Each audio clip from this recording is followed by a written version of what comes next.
आणि एक शिक्षक मला दाखवा की ज्याला मी सांगितले स्टेटस माझाच ठेवायचा,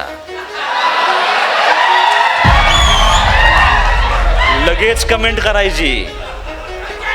त्यांच्यातल्या एका शिक्षकानं मला त्यांचा स्क्रीनशॉट पाठवलाय. त्यांचं जे अकाउंट आहे एक व्हॉट्सॲपचं, त्या अकाउंटला मेसेज येतो, ताबडतोब कमेंट करा, अशी अशी कमेंट करायची आहे. लगेच 5 मिनिटांनी मेसेज आहे, कमेंट चालू करा, ऑब्झर्वेशन चालू आहे, सिरियसली घ्या. आणि शेवटचा मेसेज आहे, अन्यथा पगार कट केला जाईल. 10 वर्ष आमदारकी मिळाली, 40 वर्ष नगरपालिका मिळाली, तुम्हाला कार्यकर्ते तयार करता आले नाहीत. आज एक व्हिडिओ फिरतोय, प्राचार्य फिरतायत फार्मसी कॉलेजचे प्रचार करत.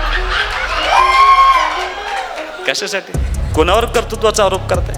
कष्ट वाटत असतील बघ, शेवटी कष्टाचं काम आहे, आम्ही झोपतच नाही, तेवढं फिरलं पाहिजे. आणि मला माझे वडील नाहीत, भाऊ वडील जर असते अहो कधीच बेंगरी करून टाकली असते मी. आता म्हणे एकाच एक लढत झाली असते तर चित्र वेगळं दिसलं असतं. अरे इतकं वेगळं दिसलं असतं, तू 60-70 हजार मतांनी पडला असतं.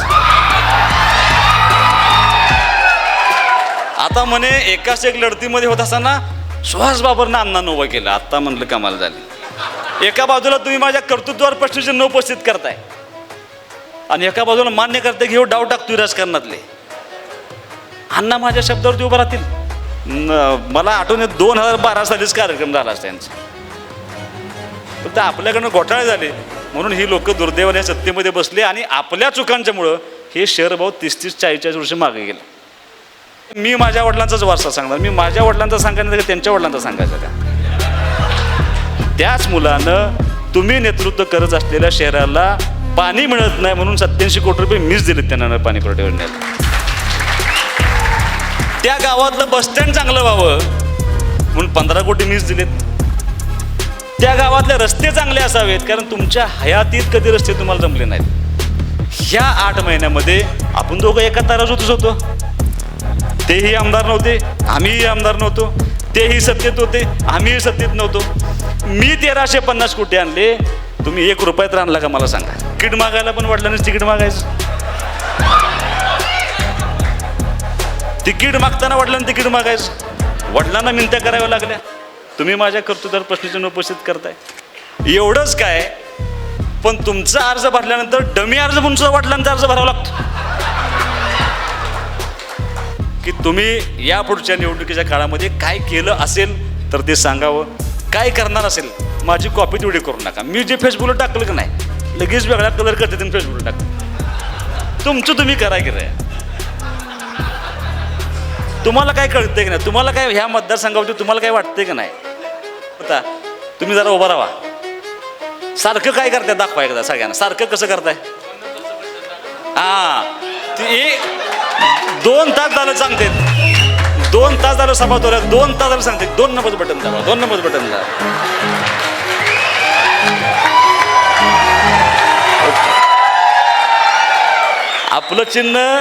आपलं चिन्ह 2 नंबरला आहे, धनुष्यबाण आपलं चिन्ह आहे.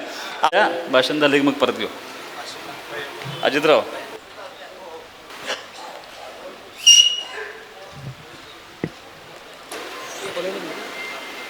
...2024च्या विधानसभेच्या निवडणुकीच्या निमित्तानं महायुतीच्या प्रचाराच्या निमित्त या सभेचं आयोजन केलं आहे. आणि या सभेसाठी या ठिकाणी उपस्थित ज्यांनी आता मनोगत व्यक्त केलं आणि ज्यांनी अनिल भाऊंच्या पश्चात आमच्या कुटुंबाला आशीर्वाद देण्याचा निर्णय घेतला. आणि मी अनेक भाषणामध्ये पूर्वी सांगितलं आहे की जरी भाऊ गेले असले तरी आज भाऊंचा अंश कुठं ना कुठं तरी भाऊंच्या कार्यकर्त्यांच्यात, जुन्या सहकाऱ्यांच्यात मला 100% दिसतो. आणि त्याच पद्धतीनं 13-14 वर्ष भाऊ जरी आपण वेगळे राहिलो असलो तरीसुद्धा ज्या वेळेला खऱ्या अर्थानं आमच्या कुटुंबाला गरज होती त्या गरजेच्या वेळेला तुम्ही सर्वांनी निर्णय घेऊन तुम्ही आशीर्वाद देण्याचा निर्णय घेतल्याबद्दल मी तुमच्या मनापासून या ठिकाणी पहिल्यांदा अभिनंदन करतो. व्यासपीठावरती उपस्थित विटा शहराचे ज्येष्ठ नेते आदरणीय विलास बापू, ज्येष्ठ नेते आदरणीय कृष्णातांना, भाजपचे नेते आणि खरं अनिल अप्पांचं कौतुक केलं पाहिजे मी ज्या ज्या वेळेला विट्यातून बाहेर पडतो त्यावेळेला आप्पा मला कुठंतरी पदयात्रेमध्ये किंवा घराघरात दिसतात. व्यासपीठावरती उपस्थित माजी नगरसेवक आदरणीय अमोलदादा, माजी नगरसेवक, आणि मला असं वाटतं की आज खरं माझ्या भाषणाची गरज नव्हती. सुमित भैया, आज तुम्ही तोडफोड भाषण केले. आदरणीय धर्मेश भैया, आदरणीय महेश दाजी, व्यासपीठावरती उपस्थित आदरणीय उत्तम बापू, आदरणीय विनय अण्णा, आदरणीय सुरेश काका, आदरणीय रमेश आप्पा, आदरणीय चेअरमन साहेब, माजी नगरसेवक आणि माझे सहकारी मित्र आदरणीय अमर भैया, सगळीच नेते मंडळी, आता सगळ्यांची नावं काही घेत नाही. भाऊ आणि सुमित भैया, थोडंसं सुमित भैया, आज तुमच्या भाषणाची लय खूप वेगळ्या पद्धतीनं होती आणि आज झालेल्या टीकेला उत्तर द्यायचं ह्या भूमिकेतनं तुम्ही तुमचं मनोगत व्यक्त करण्याचा प्रयत्न केला. पण मला असं वाटतंय, ज्या अर्थी एवढ्या खालच्या पातळीवरती जाऊन टीका चालू आहे त्या अर्थी निकाल स्पष्ट झाला असं म्हणायला काही हरकत नाही. म्हणजे भाऊ, शक्यतो पायाखालची वाळू सरकली, मनोबल खचलं की अशा पद्धतीचं वल्गना करून काय मिळते का बघण्याचा प्रयत्न त्या ठिकाणी होत असतो. त्यामुळं मला असं वाटतं की त्याला फारसं महत्त्व न देता, ज्या पद्धतीनं गेले अनेक दिवस तुम्ही सगळेजण माझ्यासाठी, आपल्या पार्टीसाठी काम करताय, त्या पद्धतीनं आपलं काम चालू ठेवणं अत्यंत महत्त्वाचं आहे.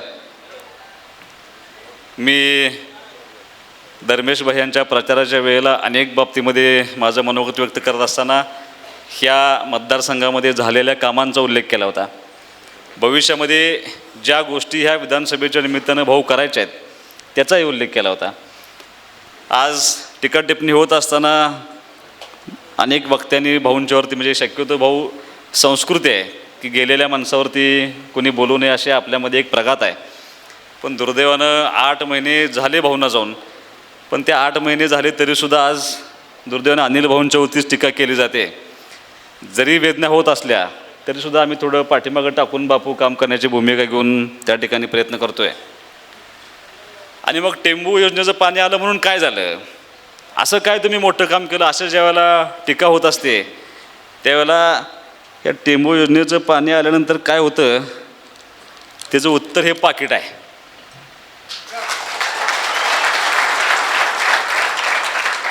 रुपेशच्या चिरंजीवानं आज मला इलेक्शनच्या निमित्तानं मदत करणं, त्या मुलानं त्याच्या कुस्तीमध्ये कमवलेले पहिलं बक्षीस मला देण्याचा निर्णय घेतला.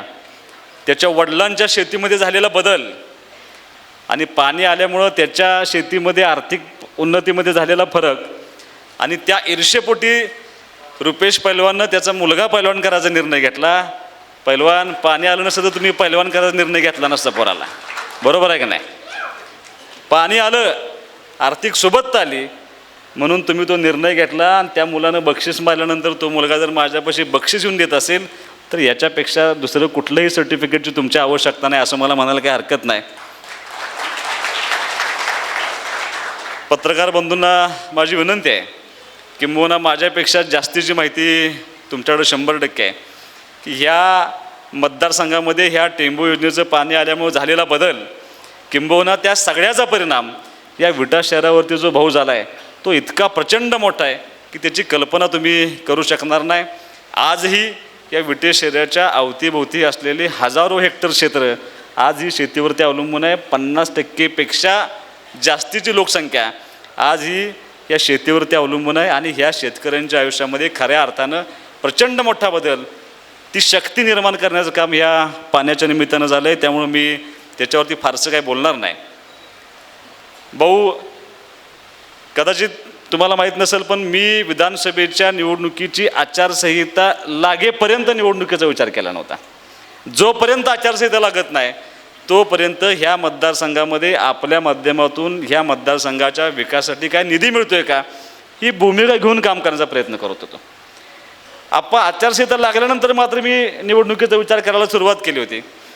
कारण मी अनेक भाषणामध्ये सांगितलं की मी अशा संस्कृतीमध्ये अशा वडिलांच्या पोटी जन्माला आलो आहे की माझ्या दृष्टीनं निवडणूक ही गौण भाग आहे, पण आपल्यावरती आलेली जबाबदारी अशी होती की ह्या मतदारसंघाचं पालक होतं आपण सर्वांनी मिळून एकत्रितपणे घेतलं पाहिजे. आणि खऱ्या अर्थानं कसलाही बाकी विचार न करता, म्हणजे भाऊ मी सगळ्या भाषणामध्ये सांगतोय की कुणाला तरी हरवायचं आहे, कुणाच तरी जिरवायचं आहे, कुणाला तरी राजकारणातून संपवायचं आहे, ह्या भूमिकेतनं आपल्याला निवडणूक करायची नाही. ज्या पद्धतीनं गेले 40 वर्ष ह्या सगळ्या पार्टीनं अनिल भाऊंच्या कुटुंबानं ज्या पद्धतीनं ह्या मतदारसंघाच्या विकासासाठी काम केले, जी विकासाची कामं केलेत ती कामं घेऊन जाऊन लोकांचा आशीर्वाद मागण्याची भूमिका या सर्व कार्यकर्त्यांनी ठेवली ना, आम्ही ती ठेवून लोकांच्यापर्यंत पोहोचण्याचा प्रयत्न केला. भाऊ तुम्ही तुमच्या मनोगतात सांगितलं की तुम्हाला मतदारसंघाचा अंदाज येतो, की वस्तुस्थिती आहे. तुम्ही आज आटपाडीमध्ये काही लोकांना भेटून आला, तुम्हाला खानापूर तालुक्यातल्या काही लोकांची अंदाज आला आहे सगळ्या गोष्टीचा. आणि एका गोष्टीचं मात्र खरं आहे, आज मगाशी सक्ते सर मनोगत त्यांचं व्यक्त करून गेले. त्यांनी सांगितलं की असे रिपोर्ट आहेत तसे रिपोर्ट आहेत. मी काही फारसं रिपोर्टवर अवलंबून न राहणारा कार्यकर्ता आहे.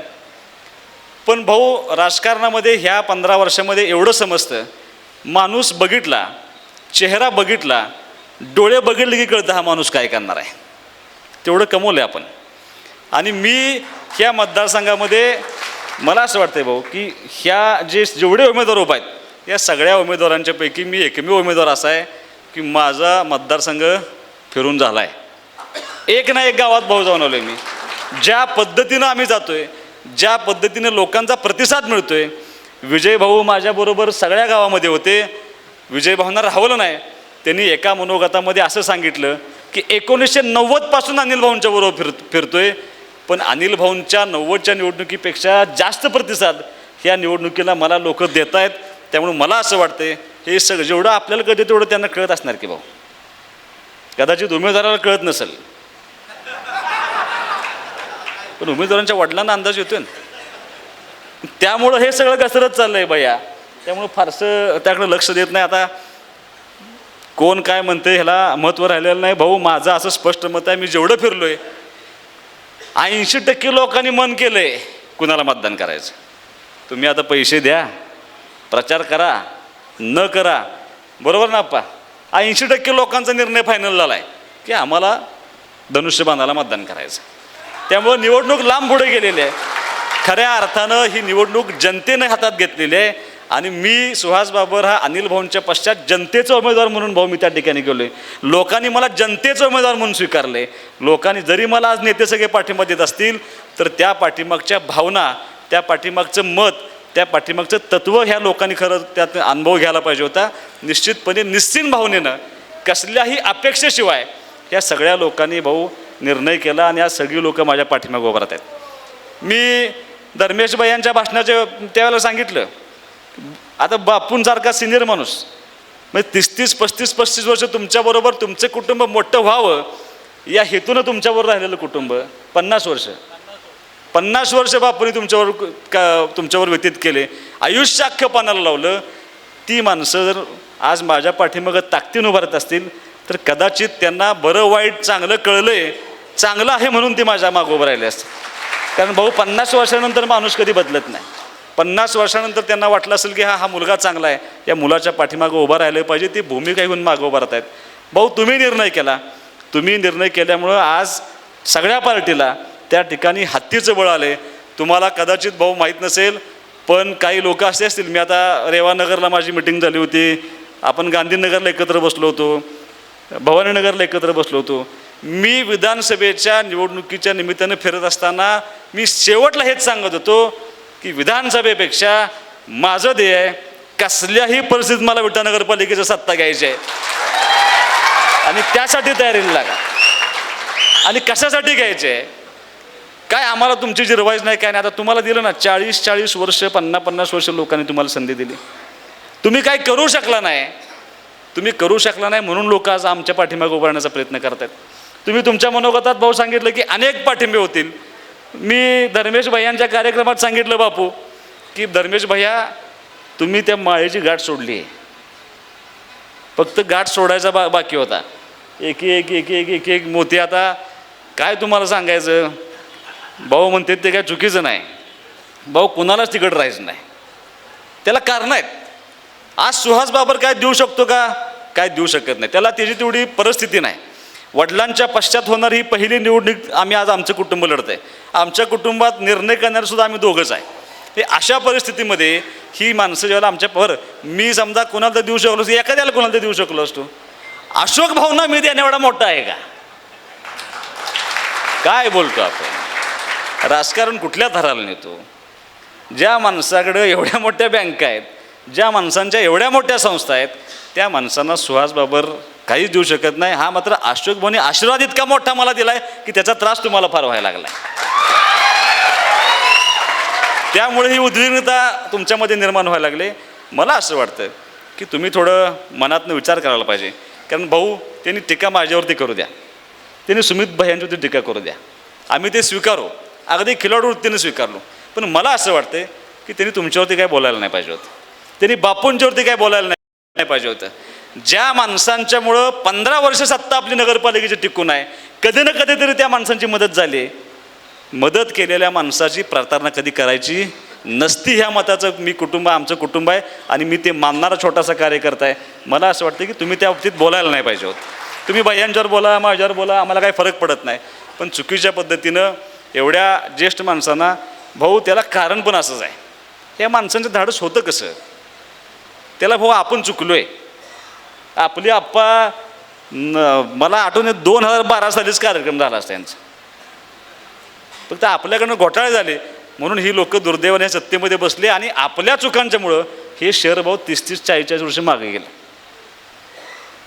आणि मला असं वाटतं 40 वर्ष मागे त्याचं कारण आहे ना भाऊ, मी अनेक भाषणामध्ये सांगितलंय की तुम्ही ज्यावेळेला माझ्या कर्तृत्वावरती प्रश्नचिन्ह निर्माण करता, तुम्ही ज्यावेळेला भाषणामध्ये सांगता की काय तुझं कर्तृत्व आहे म्हणून तू उभं राहिलायस, वडिलांच्या सहानुभूतीवरती उभं राहिलायस, वडिलांचा वारसा सांगत फिरतोयस, असं माझ्यावरती आरोप केले जातात. आता मी माझ्या वडिलांचाच वारसा सांगणार, मी माझ्या वडिलांचा सांगायचं का त्यांच्या वडिलांचा सांगायचं का? आणि मला वाईट वाटायचं काही कारण नाही, कारण माझ्या वडिलांनी इतकं प्रचंड काम केले, त्या वडिलांचा वारसा सांगणे माझी नैतिक जबाबदारी आहे. आणि मी फक्त विचारांचा वारसा सांगत नाही, मी कर्तृत्वाचा वारसा सांगतोय. त्याला कारण असं आहे भाऊ, आज तिथं जाऊन भाषण करतात, माझ्या कर्तृत्वावरती प्रश्नचिन्ह उपस्थित करतात. ज्या मुलाच्या कर्तृत्वावर, ज्या उमेदवाराच्या कर्तृत्वावर तुम्ही प्रश्नचिन्ह उपस्थित करता, त्याच मुलानं तुम्ही नेतृत्व करत असलेल्या शहराला पाणी मिळत नाही म्हणून 87 कोटी रुपये मीच दिलेत त्यांना पाणी पुरवठा योजनेला. त्या गावातलं बसस्टँड चांगलं व्हावं म्हणून 15 कोटी मीच दिलेत. त्या गावातले रस्ते चांगले असावेत, कारण तुमच्या हयातीत कधी रस्ते तुम्हाला जमले नाहीत. विट्यातल्या 70% लोकांना सायनसचा त्रास आहे साहेब, धुळीमुळं होता. आणि तुम्ही ज्या मुलावर कर्तृत्वाचा प्रश्नचिन्ह उपस्थित करता, त्याच मुलानं तुम्हाला रस्त्याला 100 कोटी रुपये दिलेत. तीच मुलं काम करतायत. तुमच्या गावात अडलेल्या नडलेल्या प्रत्येक माणसाच्या पाठीमागं आज आम्ही सगळे उभं राहतोय. तुम्ही जिथं जिथं अडवताय तिथं तिथं आम्ही वाट मोकळी करून देऊन त्या लोकांना मदत करण्याची भूमिका घेऊन काम करण्याचा प्रयत्न करतोय. आणि ज्यावेळेला तुम्ही माझ्यावरती आरोप करताय की तू वडिलांचा वारसा सांगतोयस, माझ्या वडिलांना जाऊन भाऊ 8च महिने झाले. हनुमंतराव पाटील साहेबांना किती वर्ष झाले जाऊन, आणि सदाभाऊनी सांगून द्या ना त्यांचा वारसा, मला काय तक्रार नाही. त्या माणसाचं कर्तृत्व तेवढं होतं. साहेबांच्या बाबतीत मी बोलण्यासारखं नाही, त्यांचं कर्तृत्व होतंच, नाकारायचं काही कारण नाही. सदाभाऊनी सांगू दे की वारसा, तुम्ही कशाला सांगताय आमच्या आजोबांचा वारसा म्हणून? मग तुमच्या कर्तृत्वावर प्रश्नचिन्ह निर्माण होतोय. कारण ज्या ज्या वेळेला तुम्ही माझ्यावरती आरोप करताय, भाऊ 2019च्या विधानसभेच्या निवडणुकीनंतर आम्ही सगळे एका तराजूत होतो. तुम्ही महाविकास आघाडी सरकार आलं, तुम्ही सत्तेत होता, तुम्हाला कोणी अडवलं होतं काम करायला? नाही. 2022 साली सरकार बदललं, महायुतीचं सरकार आलं, तुम्ही टान्न करून उडी मारून आला. त्याच्यात जाहीर भाषणात सांगायला लागला की आमचा नेता अजितदादा, आमचे नेते असे, आमचे नेते उपमुख्यमंत्री, आम्हीच सगळे पैसे देतोय. मग त्यावेळेला तुम्ही महायुतीच्या सरकारमध्ये सामील झाला आणि दुर्दैवानं माझे वडील गेले. वडील होते तोपर्यंत ठीक होतं, वडील माझे काम करत होते. ह्या 8 महिन्यामध्ये आपण दोघं एका तराजूतच होतो. तेही आमदार नव्हते, आम्हीही आमदार नव्हतो. तेही सत्तेत होते, आम्हीही सत्तेत नव्हतो. मी 1350 कोटी आणले, तुम्ही 1 रुपयात आणला का मला सांगा. आता कुणाचं कर्तृत्व काढायचं भाऊ, आणि कशासाठी काढायचं. मी मंत्रालयात जात असताना मी आणि माझा भाऊ जायचो. आम्हाला कोणाच्या आधाराची गरज नव्हती, आम्हाला काय लाज वाटायचं कारण नव्हतं. प्रसंगी पहिल्यांदा अपमान पण झाला, आम्ही तो स्वीकारला ना. वडील गेल्यानंतर आपल्या हातामध्ये कसलंच पत्र नाही. सुहास बाबर भाऊ तिथं आमदार एकमेकाला धडकतात, कोण ओळखते मंत्रालयात.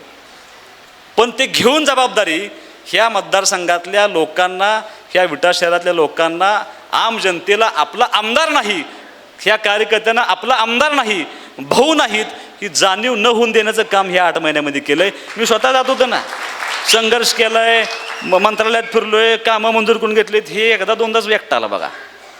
परत प्रत्येक वेळेला वडिलांना घेऊन आला येऊ, प्रत्येक वेळेला.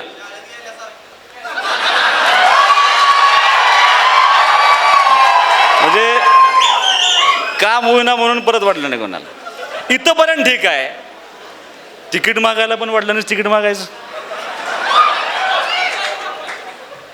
तिकीट मागताना वडिलांनी तिकीट मागायचं. वडिलांना मिनत्या कराव्या लागल्या, तुम्ही माझ्या कर्तृत्वावर प्रश्नचिन्ह उपस्थित करताय. एवढंच काय, पण तुमचा अर्ज भरल्यानंतर डमी अर्ज म्हणून सुद्धा वडिलांचा अर्ज भरावा लागतो. तुम्ही माझ्या कर्तृत्वावर प्रश्नचिन्ह उपस्थित करताय. मला असं वाटतंय की तुम्ही हे सगळं सांगितलं तरी माझ्या दृष्टीनं लोकांना ह्या गोष्टी आता पटण्यासारख्या नाहीत. तुम्ही आता ह्यातनं बाहेर पडलं पाहिजे.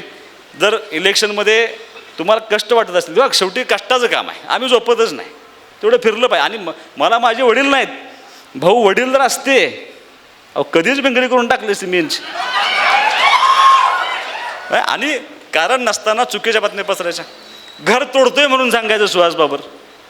बघा व्यासपीठ, तोडलंय का जोडलंय घर, तुम्ही उत्तर द्या मला. आणि तोडायचंच घर असतं तर तुमच्या घरात सुद्धा मी आग लावू शकलो असतो. तुमच्या घरातल्यांनी जेव्हा आमच्यावर बैठक केली त्या दिवशी मला अनिल भाऊनी सांगितलं होतं, दादाला आठवतंय बघा, त्यांच्या घरात लक्ष घालायचं नाही, त्यांना काय करायचं शिकवते. भाऊ हा अनिल भाऊंचा आम्हाला सल्ला होता आणि ती भूमिका घेऊन काम करण्याचा प्रयत्न केला. तुमच्या भावाला सुद्धा मदत करताना मी त्या दिवशी पण भाषणात सांगितले की त्यांनी येऊन सांगावं की मी एकदा म्हणलो आता आम्हाला मदत करायला लागते बरं का. तर ती भूमिकाच नाही आमची. मदत केल्यानंतर तुम्ही आम्हाला मदत करावी या अपेक्षेनं कधीही मदत न करणं म्हणजे मदत करावी अशा भूमिकेतनं आम्ही त्या ठिकाणी राजकारण समाजकारण करत नाही. एका चांगल्या भावनेनं कुणाचंही घर तुटू नये. तुम्ही माझा तर तुम्हाला आशीर्वाद आहे, मी आशीर्वाद देणार तर मोठा नाही, पण तुम्हाला सल्ला आहे, आता तरी इथनं पुढे काय मी एकत्र राहा. कारण काय आहे, ही ज्याला माझ्यावर बैठक केलीच नाही ह्यांची मतं ऐकलीत मी त्यांच्या बाबतीतची. म्हणजे आज जी ताकदीने फिरतात एकमेकांसाठी, फिरलेच पाहिजेत. भाऊ भाऊ अजिबात तुम्ही वेगळं होऊ नका, कारण तुमची मतं मी उमेदवाराबाबतीत ऐकलीत. ती जर मतं मी त्यांना सांगितली उमेदवाराला तर मोठ्या अडचणीला त्या ठिकाणी सामना करावा लागेल. त्यामुळे मला त्याविषयी नाही, तुम्हाला तुमचा आशीर्वाद आहे, तुम्ही ताकदीने त्या ठिकाणी राहायला पाहिजे.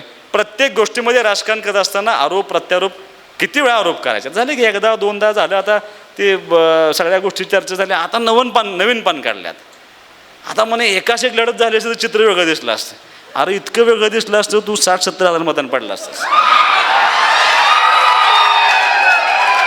आता म्हणे एकाच एक लढतीमध्ये होत असताना सुहास बाबरनं अण्णांना उभं केलं. आत्ता म्हणलं कमाल झाली. एका बाजूला तुम्ही माझ्या कर्तृत्वावर प्रश्नचिन्ह उपस्थित करताय आणि एका बाजूला मान्य करताय की हे डाव टाकतोय राजकारणातले. अण्णा माझ्या शब्दावर ते उभं राहतील. काय बोलतोय आपण. ज्या दिवशी अण्णांचं शिष्टमंडळ मला भेटायला आलं होतं त्या दिवशी परखडपणे माझा रेकॉर्डिंग सुद्धा केलं आहे त्यांनी.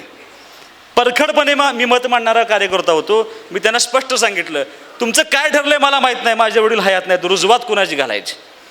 आणि मी आज अशा कंडिशनमध्ये आहे की मला पार्टीसाठी उभाच राहावं लागते.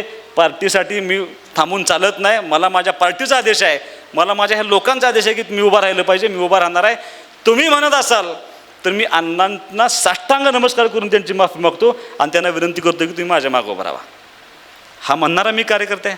तुम्ही जाऊन काय सांगितलं, यावेळेला उभा राहायला लागते, आम्ही मागं आहे. हे कुणी सांगितलं, हे तुम्ही सांगितलं आणि तुम्ही फसवलं म्हणून अण्णा रागापोटी उभा राहील. तुम्ही जाऊन आपलं नाही तुम्हाला लागते, तुम्हाला यायला राहावं लागते, सारखं जाऊन तुम्हाला राहावं लागते, अण्णा राहिले उभा. आता ह्यात सुहास बाबरचा काय रोल आहे? एका बाजूला म्हणायचं ह्याला काय कळत नाही येडा आहे, परत म्हणायचं ह्यांना अण्णानं उभा केले. असं कसं चालेल राजकारणामध्ये? एक काय तर धोरण ठेवून राजकारण केलं पाहिजे.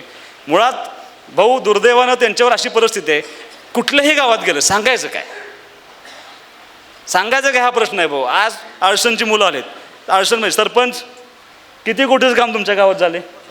50 कोटीचं काम. उठून सांगा गावात लोकांना.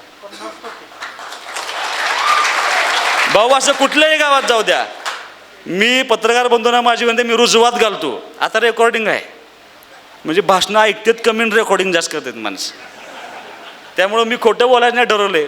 समोर सांगतो, गावातला एखादा नेता बसला असेल, गावातला सरपंच बसला असेल, त्यांना विचारतो सांगा तुमच्या गावात किती काम आहे. छोट्यातलं छोटं गाव सांगतं भाऊ की 5 कोटी आलेत, 4 कोटी आलेत, कोण 7 कोटी, कोण 10 कोटी. सरपंच म्हणले 50 कोटी. हे 50 कोटी ह्या 4 वर्षातल्यात लाळे साहेब. 90% काढलं तर फार मोठी अडचण तुमची होईल. त्यामुळे त्यांची अडचण अशी आहे, सांगायचं काय उठ्यातून काय सांगायचं? स्वच्छतेत पहिला नंबर आणला, अगं तुम्ही एकट्यानं आणलं नाही त्याचा काय नाही आलाच नंबर. मी काय नाकारायचं काय कारण नाही, आला असेल नंबर. खानापूर नगरपंचायतचं पण आलाय, ते आमच्या ताब्यात आहे. ही सगळी मंडळी तुमच्याबरोबर होती म्हणून पहिला नंबर आलाय. ही सगळी मंडळी तुमच्याबरोबर होती म्हणून त्यांचा पहिला नंबर आलाय. तुमच्या एकट्याचं श्रेय अजिबात नाही. आज काय चाललंय, आज त्या टक्केवारीच आरोप आमच्यावरती. कोणतर भाषणात गेले की टेंबू 6व्या टप्प्याचे 10% मिळालेत. मला जर 10% मिळाले असेल तर तुम्ही इलेक्शन करू नका, मी वाईट कार्यक्रम काढून टाकेन. मग एका बाजूला म्हणायचं की आमच्याकडे लय पैसे त्यांच्याकडे नाहीत, आणि परत भाषणात येऊन सांगायचे की टक्केवारीने ह्यांना लय पैसे मिळाले. एक काय तर बोललं पाहिजे. माझ्यावरती जेव्हा टक्केवारीचा आरोप केला जातो त्यावेळेला धर्मेश भैया त्या दिवशी भाषणात सांगितले, एकमेव नगरपालिका आहे ह्या स्थानिक स्वराज्य संस्थांमध्ये, एकमेव नगरपालिका एवढ्या नगरपालिका अशी आहे की जिचं टेंडर कधी बिलो नाही. म्हणजे आमच्या पंचायत समिती, जिल्हा परिषद, DPDC सगळी टेंडर बिलो असतात, 20% 30% बिलो असतात. ही एकमेव नगरपालिका अशी आहे की 9% अबो, म्हणजे ते 9% आणि परत 20 मागायचे. म्हणजे ह्यांच्या कामात 29% टक्केवारी यांचा आकडा आहे. आम्हाला कॉन्ट्रॅक्टर सांगतात. अशी अवस्था असताना कुणावर तरी आरोप करणं हे अत्यंत चुकीच्या पद्धतीने काम चालण्याचा प्रयत्न झाला आहे. आणि प्रत्येक वेळेला आता सांगायला काय नसल्यामुळं भाऊ झाले काय, कॉलेज काढलं, दूध संघ काढला, कॉलेज काढलं, दूध संघ काढला, बँक काढली, एवढा पगार दिला, एवढी कामाला लावली, तेवढी किती कामाला लावली, मला आकडा द्या तुमचा किती कामाला लावली. 1000 तर भाऊ शिकत नाहीत. त्या 1000 मधली ह्या मतदारसंघातली किती आहेत?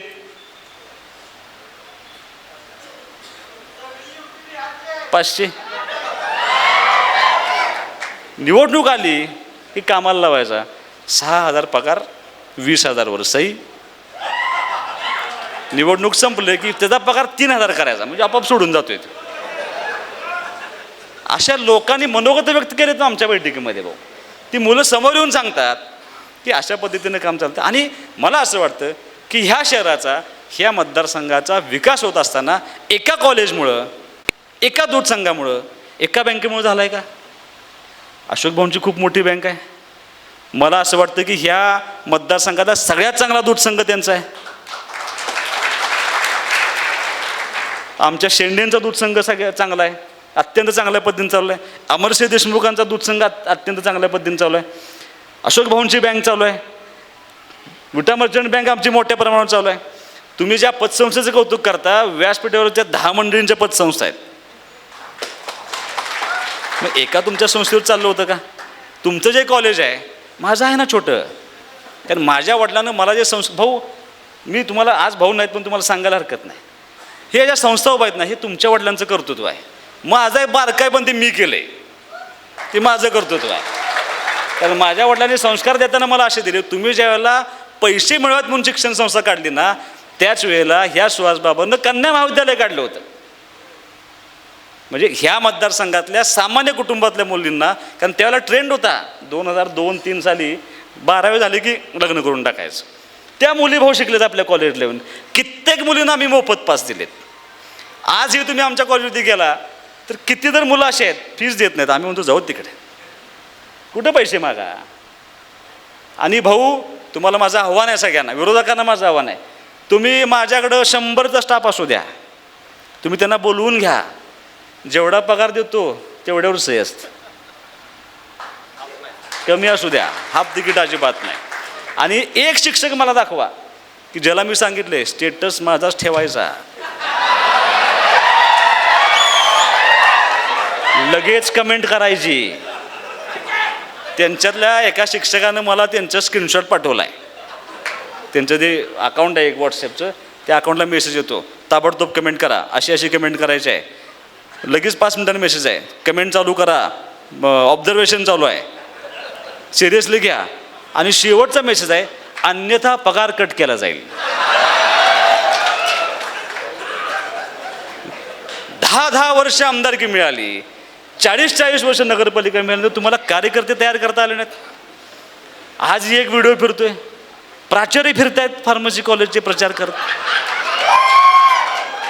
कशासाठी, कोणावर कर्तृत्वाचा आरोप करताय, काय गरज आहे.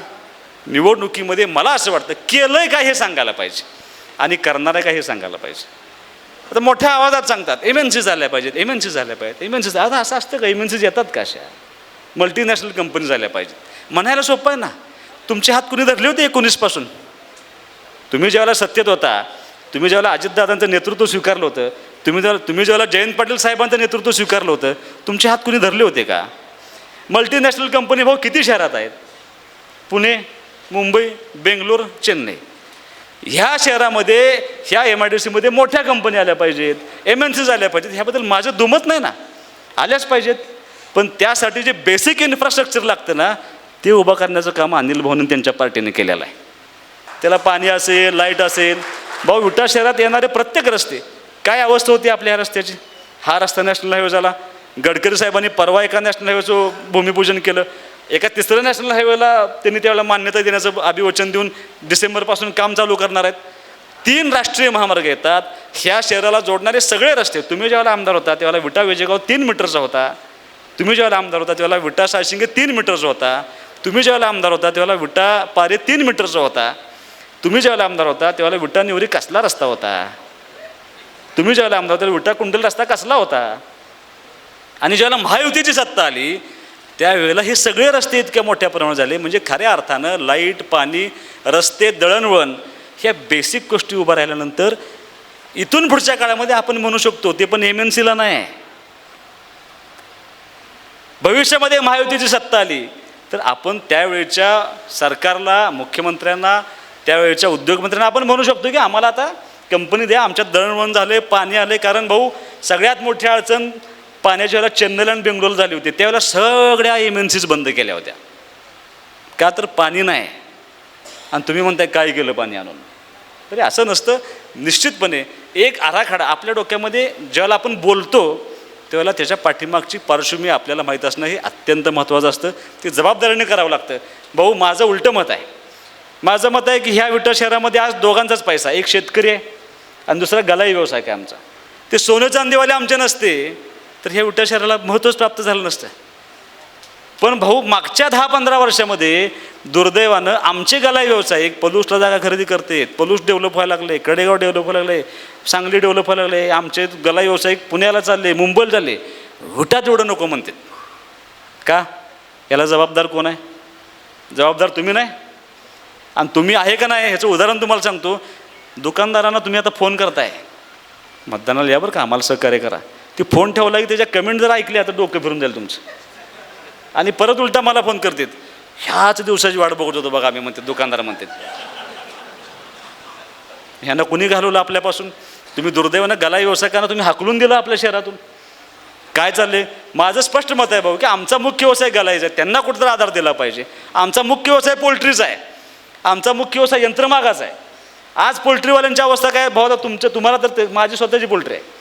ह्या पोल्ट्रीवाल्यांना आधी उभा केलं पाहिजे, त्यांना उभा करताना. कारण हा तेजीमंदीचा धंदा आहे भाऊ. त्यामुळं बाबा रॉ मटेरियल परचेस करून स्टॉक करायला आपल्याकडे गोडाऊन्स पाहिजेत. ज्या वेळेला नेक रेट ठरवतं अंड्याचा, कमी जास्त प्रमाणात होतं, ज्यावेळेला कमी असेल त्यावेळेला आमच्या अंडी आम्हाला स्टोरेजला टाकता आली पाहिजे, त्यासाठी स्टोरेज उभा करता आलं पाहिजे. सगळ्यात जास्त द्राक्ष उत्पादित करून एक्सपोर्ट करणारा आपला भाग आहे.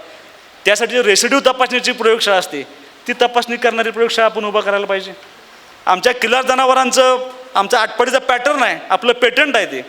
त्या किल्लार जनावरांचं संगोपन व्हावं त्यासाठी तिथं केंद्र उभं करणं आवश्यक आहे. बहिर्जी नायकांची तर शिवाजी महाराजांची शिल्पसृष्टी व्हावी म्हणून आम्ही प्रयत्न करतोय. अहिल्याबाई होळकरांच्या नावांची एक शिल्पसृष्टी व्हावी म्हणून आम्ही प्रयत्न करतोय. सुमित भैया, अत्यंत चांगली मागणी केली तुम्ही. कुठली मागणी केली तुम्ही? नाट्यगृह व्हावं. विटा मोठं का आटपाडी मोठं? विटा मोठं आहे. का झालं नाही नाट्यगृह इथं? आपण जेव्हा आटपाडीला नाट्यगृह करायला लागलो, गदी माडगुळकरांच्या नावानं 15 कोटी रुपयाचं आटपाडी नाट्यगृह चालू. एकदा जाऊन बघून या. असं नाट्यगृह कोल्हापुरात सुद्धा नाही. इतकं सुंदर नाट्यगृहाचं काम त्या ठिकाणी चालू आहे. ते नाट्यगृह व्हावं भाऊंचं स्वप्न विट्यात होतं. आम्ही माहिती घ्यायला लागलो, भाऊ जागाच नाही. जागा नसल्यामुळे फक्त नाट्यगृह होऊ शकलं नाही आपल्या शहराला. आणि आज तुम्ही मागणी केली, तुम्हाला माझा शब्द आहे, विधानसभेची निवडणूक झाली की पहिलं काम आपल्या शहरामध्ये नाट्यगृहाचं काम त्या ठिकाणी मी चालू करणार. त्यात कुठेही आम्ही कमी पडणार नाही.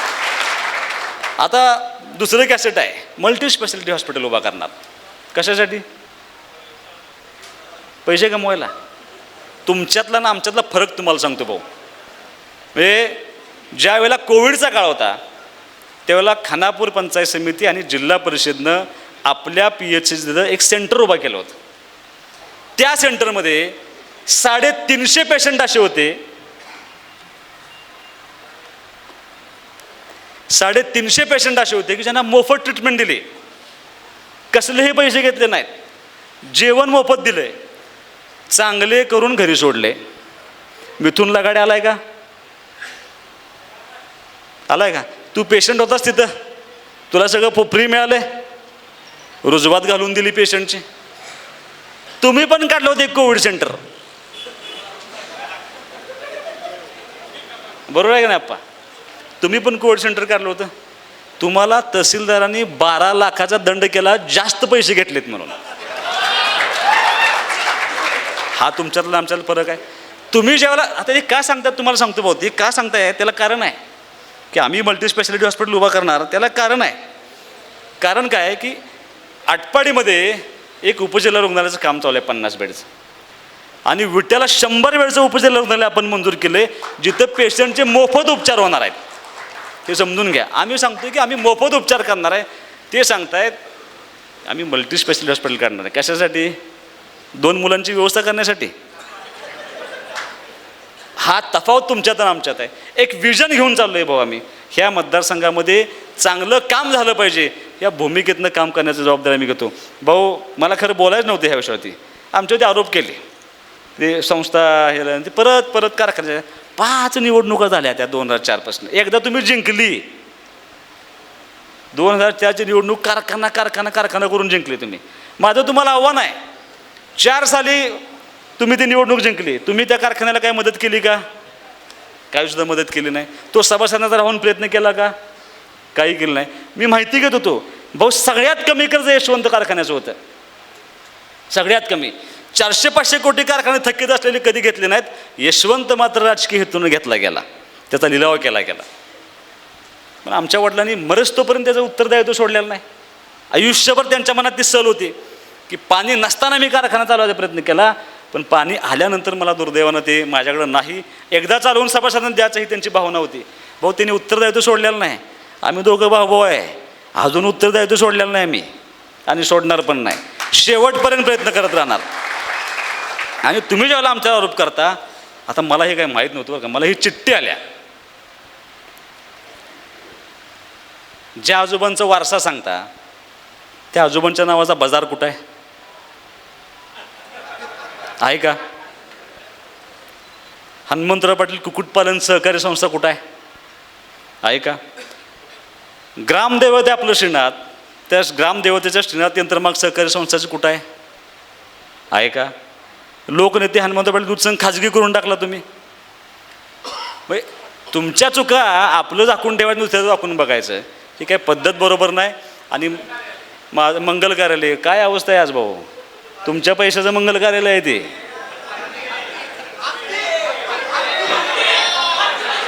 हे मी बोलत नाही, विट्यातले लोक बोलतात हे समजून घ्या. तुमच्या बाबतीमध्ये आज विट्यातली ही लोकांच्या ह्या प्रतिक्रिया असतील. आणि भाऊ तुम्हाला मुद्दाम सांगतो, ज्या वेळेला आचारसंहिता लागण्यापूर्वी आम्ही कामांची यादी तयार करत होतो, मंत्रालयातनं फोन आला की अर्जंट 10 कोटीची यादी द्या. सवयीप्रमाणे आम्ही बसलो. काही विट्यातल्या कार्यकर्त्यांना फोन केला, रस्ता गटर, रस्ता गटर. आणि हे सगळं करत असताना अचानक सांगोल्याच्या शहाजी बापूंची एक यादी पडली. आणि त्या यादीमध्ये असं लिहिलं होतं, प्रत्येक समाजनिहाय एक सभागृह, क्रीडांगण 3 कोटी, वाचनालय 2 कोटी. ह्या सगळ्या गोष्टी बघितल्यानंतर मी शहाजी बापूंच्या पीएला फोन केला. हो म्हटलं, आम्ही असेच पैसे दिलेत म्हटलं, आमच्याकडे सगळं बऱ्यापैकी काम झाले. मला प्रश्न पडला, सांगोला मोठं का आपण मोठं? मी सीओना फोन केला. मी सीओने विचारलं की तुम्ही जे हे सभागृह धरलेत, कारण आम्ही भाऊ काही सभागृह धरले होते काय देवस्थान आपल्या मोठ्या शहरातल्या, ते जागा नगरपालिकेच्या नाहीत म्हणून ते परत थांबलेत तिथं काम. मी त्यांना विचारलं, ह्या जागा जिथं जिथं ओपन स्पेस पडला आहे भाऊ, त्या सगळ्या जागा नगरपालिकेने ताब्यात घेतलेत आणि तिथं ते डेव्हलपमेंट चालू आहे. आपली काय अवस्था आहे? पैसे दिले की ओपन स्पेस कॅन्सल. घर बांधायला, आता घर बांधायला मला असं वाटत होतं की सामान्य माणसांनाच फक्त पैशात वाटतं. धर्मेश भैया, ही आज नवीनच प्रकार कळला आम्हाला. हे इतकी भयानक अवस्था या नगरपालिकेत असेल तर मला असं वाटतं की तुम्हाला तो नैतिक अधिकार नाही की तुम्ही आमच्या कोणावरती तरी टीका करावी. तुम्ही, मला असं वाटतं, माझं तुम्हाला आजही आव्हान आहे की तुम्ही या पुढच्या निवडणुकीच्या काळामध्ये काय केलं असेल तर ते सांगावं. काय करणार असेल माझी कॉपी तेवढी करू नका. मी जे फेसबुकला टाकलं की नाही लगेच वेगळा कलर करते आणि फेसबुकला टाकते. तुमचं तुम्ही करा की रे. तुम्हाला काय कळतंय की नाही? तुम्हाला काय ह्या मतदारसंघावरती तुम्हाला काय वाटतंय की नाही?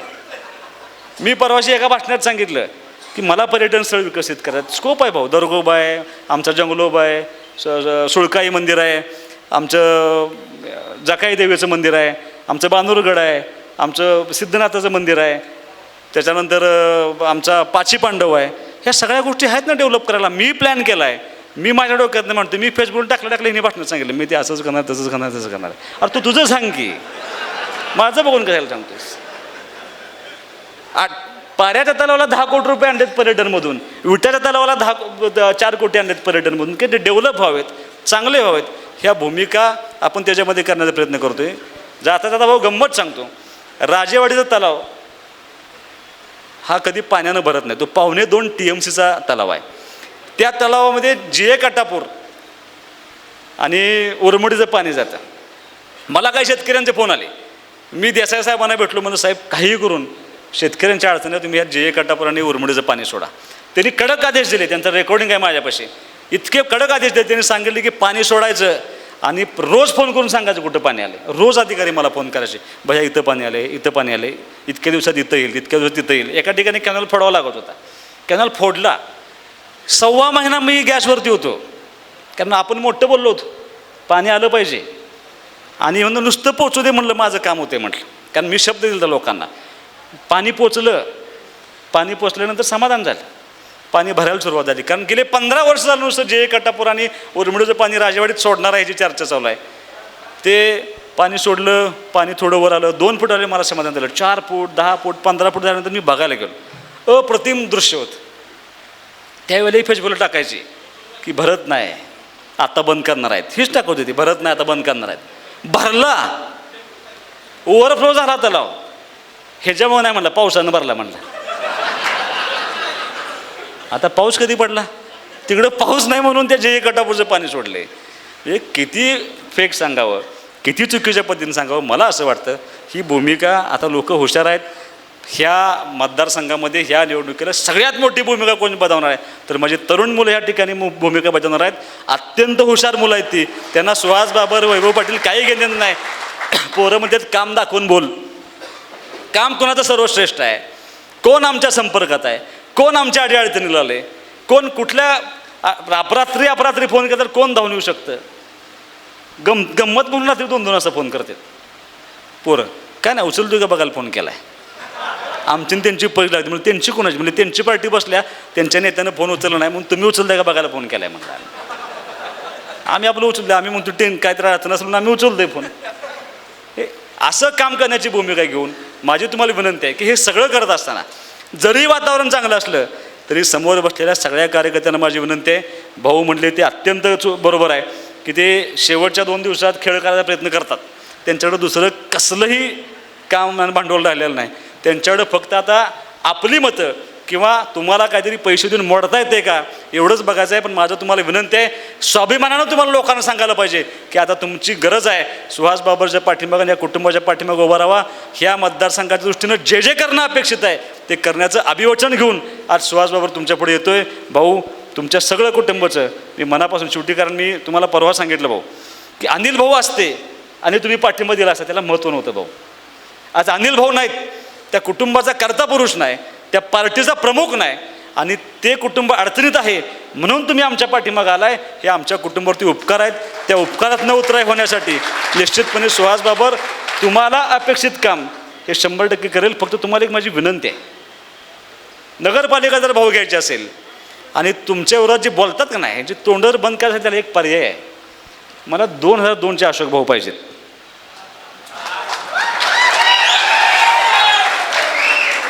2002चे अशोक भाऊ ज्या दिवशी होतील ना सुमित भैया, तेव्हा तुम्हाला सुहास बाबूची गरज उठत नाही. लक्षात तुम्ही डोक्यातनं काढा ते. तुम्ही बघितलं नसेल, तुम्ही लहान आहे, आम्ही बघितलं होतं, आम्ही राजकारणात नव्हतो. पेट्रोल पंपापुढं काय घडलंय भाऊ मी बघितले 2002 साली. त्यामुळे तुम्ही तशी भूमिका घ्यावी, कारण तुम्ही खूप सज्जनपणे खूप शांतपणे भाऊ राजकारण केले, अगदी तत्वानं राजकारण. अगदी तुम्ही आज सुद्धा काय बोलला नाही, एवढं तुमच्यावरती बोलून सुद्धा तुम्ही शांतपणे घेतलं. याचे संस्कार त्यांनी घ्यावेत अशी माझी विनंती आहे. यापुढं मला बोलायला लावू नका, आता कोणाची सभा घेऊ नका म्हणावं त्यांना. आणि हे मी बोलत नाही, मला माहीत नसते, मला लोक खालनं सांगतात की हे बोला. त्यामुळं असं काही न करता तुम्ही जरा उभा राहा. सारखं काय करताय दाखवा एकदा सगळ्यांना. सारखं कसं करताय? हां, ते 2 तास झालं सांगते, 2 तास झालं सभा तोऱ्या, 2 तास झालं सांगते 2 नंबरचं बटन दाबा, 2 नंबरचं बटन दाबा.